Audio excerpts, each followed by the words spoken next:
آمنوا صلوا علیہ وسلموا تسلیما محبت سے دروشی اللهم صل على سيدنا ومولانا محمد وعلى آل سيدنا ومولانا محمد وبارك وسلم وسلم علیہ. محترم المقام عزت مآب صاحبزادہ والا شان پیر سید شبیر حسین شاہ صاحب، دیگر حاضرین گرامی قدر، ثنا خوان مصطفیٰ، اللہ رب العزت کا شکر ہے کہ جس کی توفیق خاص اور اس کے پیارے حبیب امام الانبیاء حضرت محمد مصطفیٰ صلی اللہ علیہ وسلم کی نظر رحمت سے حضور قبلہ سیدی و سندی و ابی و مولائی صوفی باصفا قاری محمد اکرم نقشبندی رحمت اللہ تعالی علیہ کے سالانہ عرس مبارک کے موقع پر حاضر ہیں. دعا ہے اللہ رب العزت ان کا فیض تا قیام قیامت جاری و ساری رکھے اور ہمیں ان کے نقش قدم پہ چل کے حضور نبی مکرم صلی اللہ علیہ وسلم کی محبت سے مالا مال فرمائے. یقیناً اہل اللہ والے دلوں میں وہ جام ڈال دیتے ہیں جو اللہ اور اس کے رسول صلی اللہ علیہ وسلم کی محبت میں مست کر دیتے ہیں. قرآن کریم کا اگر مطالعہ کریں تو اللہ رب العزت متعدد مقامات پر اپنے مقربین کا ذکر کرتا ہے، ان کی نسبت کا ذکر کرتا ہے، ان کا اپنے ساتھ تعلق کا ذکر کرتا ہے، کہیں ان کے مقام اور مرتبے کو بیان کرتا ہے، کہیں ان کی راتوں کو اپنے حضور سجدہ ریزیوں میں گزارنے کا ذکر کرتا ہے، کہیں وہ مخلوق کے ساتھ ان کی نرم دلی اور دل جوئی کا ذکر کرتا ہے، کہیں وہ قرآن کا مطالعہ کرے تو اپنے مقرب بندوں کی اپنے ساتھ محبت کا ذکر کرتا ہے، کہیں وہ اپنے حبیب کے ساتھ ان کی محبت کا ذکر کرتا ہے. تو جگہ جگہ قرآن اولیاء کی شان اور ان کے مقام اور مرتبے کو بیان کرتا ہے. قرآن مجید سے جو آیات میں نے آپ کے سامنے رکھی ہیں، اللہ رب العزت نے ارشاد فرمایا دوستی کہاں ہونی چاہیے اور دوستی سے حاصل کیا ہوگا. دو چیزیں رب نے قرآن میں بیان فرمائی ہیں. الاخلاء یومئذ بعضهم لبعض عدو، کہا کہ جب قیامت کا دن ہوگا تمام دوست آپس میں دشمن بن جائیں گے.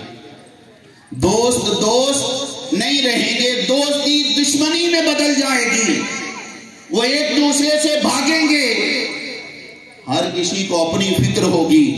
لیکن فرمایا جو میرے متقین ہیں، جو پرہیزگار ہیں، جو اولیاء ہیں، وہ قیامت کے دن بھی تمہارے دوست رہیں گے، بازو سے پکڑ کے تمہیں جنت ملے گا. نعرے تکبیر، نعرے رسالت، نعرے حیدری، شان اولیاء. ان کی دوستی قیامت کے دن بھی ختم ہونے والی نہیں، بلکہ وہ قیامت کے دن بھی تمہیں بازو سے پکڑ کے رب کی جنت کے اندر لے کے جائیں گے. اب جب وہ جنت میں لے کے جا رہے ہوں گے تو وہ بھی ایک منظر ہوگا، رب نے اس کو بھی قرآن میں بیان کیا ہے. آج ساری باتیں انشاءاللہ قرآن سے ہوں گی، قرآن سے باہر کوئی بات نہیں ہوگی. قرآن کا پارہ نمبر 27 ہے، سورۃ الحدید ہے، آیت نمبر 6، 7 اور 8 ہے. آپ بھی جائیں گھر جا کر کھول کے پڑھ لیں اگر مجھ پہ یقین آئے. اب کیا رب نے وہ منظر بیان کیا ہے کہ جب اللہ کے نیک بندے قیامت کے دن رب کی بارگاہ میں حاضر ہوں گے تو کیا منظر ہوگا، نظارہ کیا ہوگا. رب نے کہا یوم تری المؤمنین والمؤمنات یسعی نورہم بین ایدیہم، یہ ذرا ساؤنڈ والا ایکو کم کر دے تاکہ ہر کسی کو سمجھ آئے گفتگو۔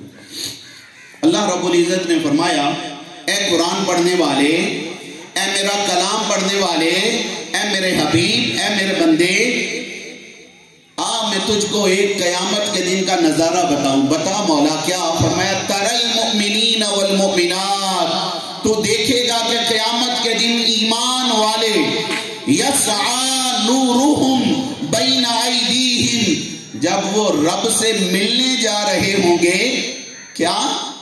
ایمان والوں کی موت انہیں ختم کرنے کے لیے نہیں آتی بلکہ رب سے ملاقات کے لیے آتی ہے۔ ابراہیم علیہ السلام تھے نا، میں یہاں رک کے ایک بات، ابراہیم علیہ السلام کے پاس اسرائیل آئے پیغام لے کر کہ آپ کا وقت آ گیا ہے، تو ابراہیم علیہ السلام نے کہا کس نے بھیجا ہے؟ کہنے لگے رب نے بھیجا ہے۔ کہا اچھا چلے میں پہلے پھر رب سے بات کر لوں۔ رب سے کہنے لگے، ابراہیم خلیل اللہ کہنے لگے باری تعالیٰ کیا میں تیرا خلیل نہیں؟ خلیل کا معنی ہوتا دوست، جگری یار۔ کہا باری تعالیٰ کیا میں تیرا یار نہیں، تیرا دوست نہیں؟ کہا ہاں خلیل میرے دوست ہو۔ تو کہا باری تعالیٰ یار یاراں نوں مار دے تے نہیں ہوندے، تو اسرائیل نو بھیج دیتا ہے۔ یار تو اس لیے بنائے جاتے ہیں کہ جب کبھی مشکل پڑے تو دوست کے کام آئے۔ باری تعالیٰ تو نے مجھے تیرا دوست تھا، تیرا خلیل تھا، تو نے ابراہیم کو مارنے کے لیے اسرائیل کو بھیج دیا۔ بات لوگوں کو سمجھانی تھی، خلیل کو پہلے ہی معلوم تھا، ہمیں سمجھانا تھا، انہیں پہلے معلوم تھا۔ کہا باری تعالیٰ اسرائیل آئے ہیں موت کے لیے، میں تو تیرا یار ہوں، دوست ہوں۔ تو کبھی دوستوں پہ مشکل وقت آ جائے تو دوست وہی ہوتے ہیں جو دوستوں کے کام آئے۔ اور میاں صاحب نے بھی کہا نا، دنیا تے جو کم نہ آیا، اوکھے سوکھے ویلے اس بے فیضے سنگی گولوں، بہتر یار اکیلے۔ یار تو بنائے جاتے ہیں مشکل میں کام آنے کے لیے، مولا تو نے بھیج دیا مجھے مارنے کے لیے۔ رب نے جواب دیا، کہا خلیل اے میرے ابراہیم، کیا دنیا میں کوئی دوست ایسا بھی ہے جو اپنے دوست سے ملنا نہ چاہتا ہو، اس سے ملاقات نہ کرنا چاہتا ہو؟ کہا ہاں باری تعالیٰ ہر دوست چاہتا یہ ہے کہ دوست سے ملاقات ہو جائے۔ تو کہا اسرائیل تجھے مارنے نہیں آئے بلکہ میری ملاقات کا پیغام لے کر آئے۔ نعرہ تکبیر، نعرہ رسالت، نعرہ حیدری۔ کہا ابراہیم یہ تجھے مارنے نہیں آئے بلکہ تیرا وصال ہوگا، تیرا انتقال ہوگا۔ وصال بھی مجھ سے ہے، انتقال بھی میرے نام ہے، انتقال بھی میرے نام ہے۔ تو یہ تجھے ملاقات، اب رب نے وہ منظر بیان کیا کہ وہ ملاقات کرنے کیسے جائیں گے مولا سے۔ جب ملاقات کے لیے جا رہے ہوں گے تو اب قرآن ہے نورہم یسعی نورہم بین ایدیہم، رب کہتا ان کا نور ان کے آگے پیچھے ہوگا۔ لوگ نبی کے نور پہ جھگڑتے پھر رہے ہیں، رب ایمان والوں کے نور کی بات کر رہا ہے کہ ان کا نور ان کے آگے بھی ہوگا، ان کے پیچھے بھی ہوگا، دائیں بھی ہوگا، بائیں بھی ہوگا، اوپر بھی ہوگا، نیچے بھی ہوگا، ہر طرف نور ہوگا۔ نور میں منور ہو کے رب سے ملنے کے لیے جا رہے ہیں۔ اب جب رب سے ملنے کے لیے جا رہے ہوں گے تو نظر پڑ جائے گی منافقوں کی۔ علماء موجود ہیں، اہل دانش موجود ہیں، قبلہ شاہ صاحب ہمارے فاضل جامعہ قادریہ رضویہ صاحبزادہ والا شان، یہ پوتے ہیں ہمارے پیر سید شفیع حسین شاہ صاحب رحمت اللہ تعالی علیہ۔ رب ان کی قبر کا صدقہ ہمارے آباء و اجداد کی قبور کو زندہ کرے، جنہوں نے بغیر کسی لالچ کے، بغیر کسی طمع کے ہمارے آباء و اجداد کی بھی خدمت کی۔ اس دیکھو اس گاؤں کو جنہوں نے اللہ اس کے رسول کی محبت سکھائی، اور ساری زندگی ان کا نہ کوئی طمع تھا نہ ان کا لالچ تھا، اور یہ ان کے چشمے چراغ، یہ ان کے صاحبزادگان، انہوں نے جو پودے لگائے آج بھی دین کے لیے بغیر کسی لالچ اور طمع وقف ہیں، ان کی زندگیاں وقف ہیں. اور سیدی و مولائی میرے والد گرامی، آپ جانتے ہیں مجھے تعریف کرنے کی ضرورت نہیں، انہوں نے بھی جس قدر ہو سکا دین کی خدمت کی. اس دین کی خدمت کے عوض کبھی کسی سے ایک ٹکے کے روادار نہ ہوئے، ہمیشہ اس دین کی خدمت کے لیے اپنی جیب سے خرچ کیا. اس مسجد کو انہوں نے کاروبار اور روزگار نہیں بنایا. اور آپ گواہ ہیں، دنیا میں مساجد بنتی ہیں تو فنڈ ریزنگ کے لیے پتہ نہیں کس قدر کمپینیں لانچ کی جاتی ہیں اور ہر طرف رسیدیں چھاپی جاتی ہیں اور چندے کیے جاتے ہیں. یہ مسجد ہماری قیامت تک کے لیے تاریخ بن گئی کہ اس مسجد کے لیے کسی سے ایک پیسے کا سوال نہیں کیا. اور یہاں سے دین کے چشمے جاری رہیں گے اور بغیر لالچ کے جاری رہیں گے، بغیر کسی طمع کے جاری رہیں گے. یہ خدمت، یہ چشمہ اس لیے ہے کہ اس کو آباد کرنے والے حضور کی آل سید شفیع حسین شاہ ساکت رحمت اللہ، یہ ان کا فیض ہے، حضور کی آل کا فیض ہے کہ یہاں آپ کو مانگنے والے نظر نہیں آئیں گے بلکہ دینے والے نظر آئیں گے. یہاں لوٹنے والے نظر نہیں آئیں گے، یہاں لٹانے والے نظر آئیں گے. یہاں ان کا ہاتھ ایسے نہیں ہوگا بلکہ ہمیشہ ایسے رہا ہے، وہ ایسا فیض جاری کر کے گئے ہیں. میں یہ عرض کر رہا تھا، رب نے منظر بیان کیا، قیامت کا دن ہے، اللہ کے نیک بندے اللہ سے کے لیے ملاقات کے لیے جا رہے ہیں. آگے بھی نور ہے، پیچھے بھی نور ہے، دائیں بھی نور ہے، بائیں بھی نور ہے. نور میں منور ہو کے جب رب سے ملاقات کے لیے جا رہے ہوں گے تو منافقوں کی نظر پڑ جائے گی، کافروں کی بات نہیں ہے. صاحب علم بیٹھے ہیں، یاد رکھیں بندہ دو طرح سے ہوتا ہے. سب سے پہلے کیٹیگری، یا وہ مسلمان ہوگا یا کافر ہوگا. مسلمان ہے تو مسلمان ہونے کے بعد آگے پھر دو سٹیجز ہیں اس کے لیے، یا مسلمان ہونے کے بعد منافق ہو جائے گا یا مسلمان ہونے کے بعد مومن بن جائے گا. مومن بن جائے گا، رب کا قرب مان جائے گا. مومن کا سادہ ترجمہ بتاؤں تو رب کی مان جائے گا. مسلم کا معنی رب کو مان گیا، کیا سادہ کلید. مسلمان کا معنی مسلم، تسلیم کرنے والا. کیا تسلیم کر لیا؟ اللہ ایک ہے اور اس کے رسول محمد مصطفیٰ ہیں. اور مومن ایمان والا، اس کا مطلب رب اور رسول کی مان گیا. پہلے انہیں مانا اور پھر ان کی باتوں کو مانا، مومن ہو گیا. اور جس نے نہ مانا وہ منافق ہو گیا. اب رب نے کافروں کا ذکر الگ کر دیا، کافروں کو، منافقوں کا ذکر کیا. جب منافق ان ایمان والوں کو دیکھیں گے تو اب قرآن ہے، دیکھ کے انہیں کہیں گے انظرونا. ہمارے شاہ صاحب بھی یہ شعر پڑھا کرتے تھے، یا رسول اللہ انظر حالنا. ہماری کانوں میں آج بھی ان کی وہ دل نشیں آواز گونجتی ہے. جب مسجد کے سپیکروں سے ان کی آواز بلند ہوتی تھی، اللہ اس کے رسول، یا رسول اللہ انظر حالنا. اب یہ قرآن کا لفظ ہے، رب کہتا ہے وہ جب ایمان والوں کو دیکھیں گے تو دیکھ کر کہیں گے ہم پہ بھی نظر کرم کریں. ایمان والوں کو دیکھیں گے، اللہ کے ولیوں کو، نیک لوگوں کو دیکھیں گے کہ نور میں منور ہیں تو دیکھ کے کہیں گے کہ بھائی ہم پہ بھی کیا کرو، نظر کرم کرو. کہیں بھی کیوں نظر کرم کریں؟ نقتبس من نورکم، ہم یہ چاہتے ہیں کہ تمہارے نور کی کوئی خیرات ہمیں بھی مل جائے، تمہارے نور کی کوئی تجلی ہم پہ پڑے اور ہمارا بیڑا بھی پار ہو جائے.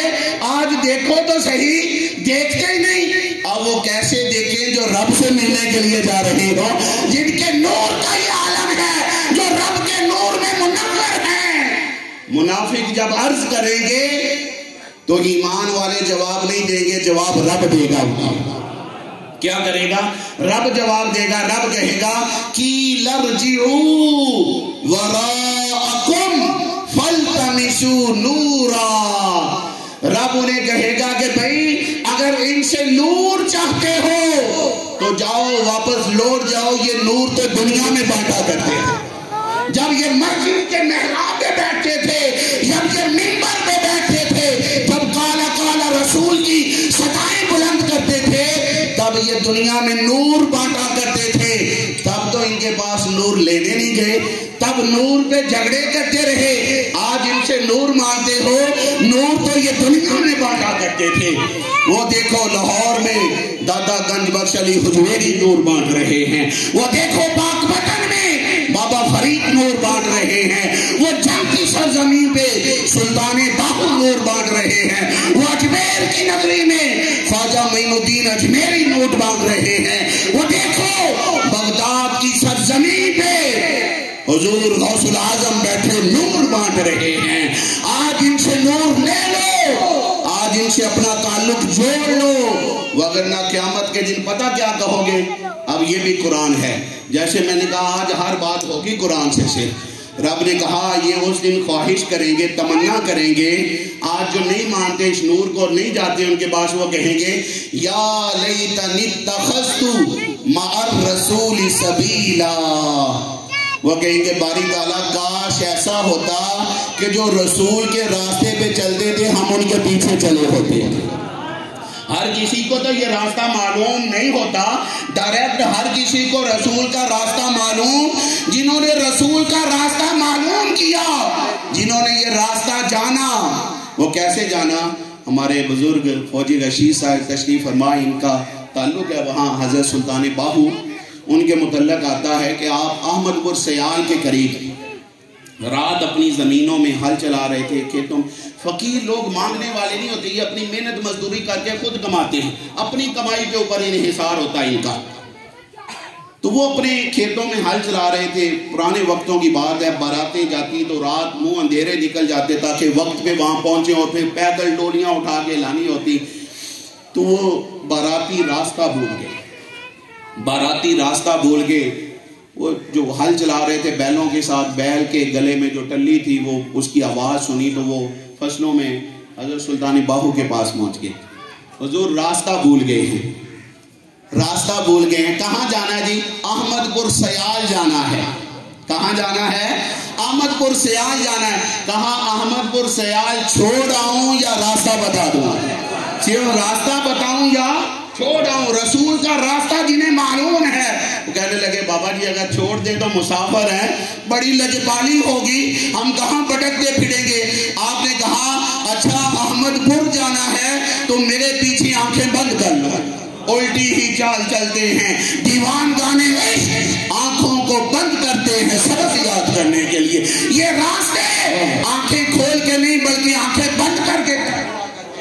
ارے جب مرشد کے پیچھے چلنا ہو، جب ولی کامل کے پیچھے چلنا ہو، جب صاحب نظر کے پیچھے چلنا ہو، تب ابھی عقل کو نہیں بلکہ آنکھیں بند کر کے مرشد کے پیچھے چلا کرتے ہیں۔ نعرہ تکبیر، نعرہ رسال، نعرہ حیدری، شان اولیاء۔ جو مرشد کے پیچھے آنکھیں بند کر کے چلے منزل اسے ملا کرتی ہے، جو چونوں چرا کے چکر میں پڑ جائے وہ کبھی منزل پہ نہیں پہنچا کرتا۔ آپ نے کہا میرے پیچھے آنا ہے لیکن آنکھیں بند کر لو۔ 2-4 قدم اٹھائے باراتیوں نے، آپ نے کہا بھئی آنکھیں کھول لو۔ جب آنکھیں کھولی تو سامنے گنبد خضرا تھا حضور کا۔ کہنے لگے بابا جی یہ تو مدینہ ہے، ہم نے تو احمد پور سیال جانا تھا۔ آپ نے کہا لوگوں سنو، ہم ایک احمد کو جانتے ہیں اور ایک احمد پور کو جانتے ہیں، نہ کسی اور احمد کا پتہ ہے نہ کسی اور محمد کا پتہ ہے۔ محمد محمد کریندے گزر گئی، احد گل احمد مریندے گزر۔ ہم تو کسی اور احمد کو جانتے، ہمارا تعلق ایک احمد سے ہے اور ایک احمد کے شہر کو جانتے ہیں، ایک احمد کا راستہ جانتے ہیں۔ کاش ہم نے رسول والے جو رسول کے راستے کو جانتے تھے کاش ان کے پیچھے چلے ہوتے۔ ارے جو ان کے پیچھے چلتے ہیں وہ انہیں حضور کی بارگاہ میں لے جاتے ہیں اور حضور انہیں خدا کی بارگاہ میں لاتے ہیں۔ یہ سلسلہ ہوتا ہے۔ مرشد یہ راستہ ہوتا ہے۔ قرآن نے کہا نا اہدنا الصراط المستقیم، مجھ سے دعا مانگو باری تعالیٰ ہمیں سیدھا راستہ دکھا۔ تو سیدھے راستے کے بعد اللہ کہتا کہ میرا راستہ سیدھا ہے، جو مکے جاتا وہ سیدھا ہے، جو مسجد آتا وہ سیدھا، یہ سارے راستے سیدھے ہیں۔ لیکن نہیں، اس نے سیدھے راستے کی تعریف اور کی، اس نے کہا صراط الذین انعمت علیہم، ان لوگوں کا راستہ جن پر تو نے انعام کیا ہے۔ کلاس میں 30 40 20 30 بچے ہوتے ہیں، سارے انعام لینے والے۔ میں پرائیویٹ سکول سسٹم کی بات نہیں کر رہا، یہاں تو سب کو فرسٹ دے، انہوں نے پیسے لینے ہوتے ہیں۔ جنہوں نے پیسے نہیں لینے ہوتے وہ ایک کوئی فرسٹ لے کے آتے ہیں، سارے وہاں فرسٹ نہیں آتے۔ وہ کاروبار ہے نا، کاروبار میں تو سارے پہلے نمبر پہ ہیں، جو پیسے دے دیں وہ پہلے نمبر پہ ہو جائے گا۔ تو یہاں تو پیسوں کا دھندا نہیں ہے، جو انعام یافتہ ہیں، جنہیں انعام ملا ہے۔ ہماری سادہ مثال ہے، انعام لینے والے بچے کے پاس نالائق بھی بیٹھ جائے تو پاس ہو جاتا ہے۔ انعام لینے والے کے ساتھ پیپر میں کوئی مجھ جیسا نکما بھی بیٹھ جائے تو کام چل جاتا ہے۔ بلا تشبیہ رب نے کہا اگر مجھ تک پہنچنا چاہتے ہو تو کسی انعام والے کے پیچھے لگ جاؤ، میرا راستہ مل جائے گا، مجھ تک پہنچ جاؤ گے۔ وہ لوگ جنہوں نے وہ راستہ دیکھا، وہ دیکھو لاہور میں ڈیرا لگائے بیٹھے نور بانٹ رہے ہیں۔ لوگ کہتے ہیں، ہمارے یہاں کہتے ہیں بندہ مر جائے تو مول نہیں پہنتا، اسی یہی کہی دا نا، بندہ مر جائے آج کل تو حقیقت بھی یہ ہے۔ لیکن کس کا مول نہیں پڑتا؟ وہ جڑا اس دنیا دے پیچھے مر جائے۔ جڑا قلعے بنا مرے گا وہ کی مول پینا؟ پھر قلعہ ہی پینا ہے۔ مربے بنا پیا مریا تو مربے مول پی جائے گا، مجھا خریدا مر گیا تو مجھا مول پی جائے گا۔ اور جو مصطفیٰ کے نام پہ مر گیا، جس نے اپنی زندگی تن من دھن سب کچھ مصطفیٰ پہ قربان کر دیا، وہ مرتا نہیں بلکہ مر کے بھی زندہ ہو گیا۔ اس کی پھر جب قیمت پڑتی ہے، اس کا جب مول پڑتا ہے، تو وہ کوئی مول ڈالنے والا اور نہیں، رب اور اس کا رسول خود ہوتے ہیں۔ وہ دیکھو داتا گن بخش علی حجویری کا مول پڑا ہے کہ نہیں؟ دسو نا ذرا، مول پہ آئے کہ نہیں مرن دا؟ ساڈے کولوں جیوندیاں اپنی گھر دی روٹی پوری نہیں ہوندی۔ میں صدقہ جٹ کی بات کر دوں نا، گاؤں کا میں اسی جیوندے زندہ ہاں تے کس رولے چ پئے ہاں؟ اپنی روٹی گھر دی پوری۔ وہ کیڑے لوگ نے یار جڑے قبر چ بھی چلے گئے تے انہاں دے در تے جڑا جاندا روٹی کھا کے ہی آ رہا، انہوں نے کیڑا بینک بیلنس ہے؟ کون سے خزانے ہیں؟ ہاں ایک ہی خزانہ ہے، وہ اس کے نام پہ قربان ہوئے، اس نے ان کا مول ڈال دیا ہے، قیمت ڈال دی ہے، اور زمانے کو بتا دیا کہ تم سے اپنی پوری نہیں پڑتی، آؤ میرے اولیاء کے در پہ، یہاں لنگر کے خزانے لٹ رہے ہیں، یہاں فیض کے خزانے جاری ہیں۔ تو عرض کریں گے یا لیتنی اتخذت مع الرسول سبیلا، کاش ہم اس راستے پہ چلتے جو رسول کے چاہنے والوں کا راستہ تھا۔ آج جیتے جی موقع ہے، آج وقت ہے، اپنی دوستیوں کا تعین کر لو، اپنی نسبتوں کا تعین کر لو۔ دنیا سے جانے والے صاحب ایمان، انہیں بھولنے کا حکم نہیں ہے، انہیں بھولنے کا حکم۔ آپ سادہ طور پہ کہتے ہیں کبھی دربار شریف پہ جائیں تو آپ کہتے ہیں جی سلام کرنے جا رہے ہیں۔ کیا کرنے جا رہے ہیں؟ سلام کرنے جا رہے ہیں۔ بعض لوگوں کو اس سلام کی سمجھ نہیں آتی کہ یہ جی سلام کرنا کیا ہے جی؟ جانا ہے تو مسجدیں جاؤ، اتھے جا کے کی کرنا ہے؟ بھائی میں آپ کو قرآن سے بتاتا ہوں کہ وہاں کیوں جاتے ہیں اور سلام کیوں کرتے ہیں۔ جو نماز پڑھنے مسجد میں جانا ہے، اس سلام سے تو رب معافی نماز میں بھی نہیں دیتا۔ آپ اس کی بارگاہ میں نماز پڑھنے چلے جاؤ تو وہ نماز پڑھنے والوں کو بھی کہتا ہے کہ میرے پیاروں کو سلام کرو۔ در پہ نہیں گئے، دربار پہ نہیں گئے، تو یہاں میرے دربار میں آئے ہو تو میرے دربار میں بھی بیٹھے کیا کرنا انہیں؟ آؤ میں سمجھا دیتا ہوں، گھبرا کیوں گئے ہیں کہ تسی کہو کہ سانوں تے کدی نہیں پتا، اسی تے کدی نہیں نماز بیٹھے ہیں داتا صاحب نے سلام کیتا۔ لیکن میں بتاؤں گا تو آپ کو معلوم ہو جائے گا کہ آپ سلام کرتے رہے ہیں، اور آج کے بعد جب کریں گے تو آپ کو یاد بھی آیا کرے گا۔ ہم جب اتحیات میں بیٹھتے ہیں دامن پھیلا کے، جھولی پھیلا کے، تو یہاں سے شروع کرتے ہیں التحیات للہ والصلوات والطیبات السلام علیکہ ایہا النبی ورحمت اللہ وبرکاتہ السلام علینا وعلی عباد اللہ الصالحین۔ ہم اللہ کی بارگاہ میں عرض کرتے ہیں باری تعالیٰ میری عبادت، میری بدنی عبادت، میری فعلی عبادت، میری قولی عبادت، میری ساری عبادتیں تیرے لیے، والصلوات میری نمازیں تیرے لیے، والطیبات میرے پاکیزہ کلمات تیرے لیے، سب کچھ تیرے لیے۔ وہ آگے سے جواب دیتا کہتا اگر سب کچھ میرے نام کیا تو پھر میرے مصطفیٰ کو سلام کرو۔ حضور کو سلام کیا، السلام علیکہ ایھا النبی ورحمت اللہ وبرکاتہ۔ اس کا ترجمہ اپنی زبان میں کرے تو بندہ یا نبی سلام علیکہ، حضور آپ پہ سلام ہو، اللہ کی رحمت ہو، اللہ کی برکت ہو۔ اور جب حضور کی بارگاہ میں سلام پیش کر چکے تو آگے سے جواب ملا مجھے تو سلام کہہ لیا، اب میرے یاروں کو بھی کہنا ہے۔ وَعَلَىٰ عِبَادِ اللَّهِ الصَّالِحِينَ، یا اللہ جو تیرے صالحین نیک بندے ہیں ان کو بھی سلام ہو۔ پڑھ نماز رہے ہیں اور سلام کنہیں کر رہے ہیں؟ جن کی قبروں پہ جانے کے جھگڑے، جس پہ اختلاف کرتے ہو کہ جانا چاہیے یا جانے سے شرک ہو گیا، ارے اس سے بڑا پھر شرک کیا ہوگا؟ آپ بیٹھے نماز میں ہو۔ یہ تو ہمارا پاکستان ہے نا، ہمیں عربی کی سمجھ نہیں، جو آئے وہ کوئی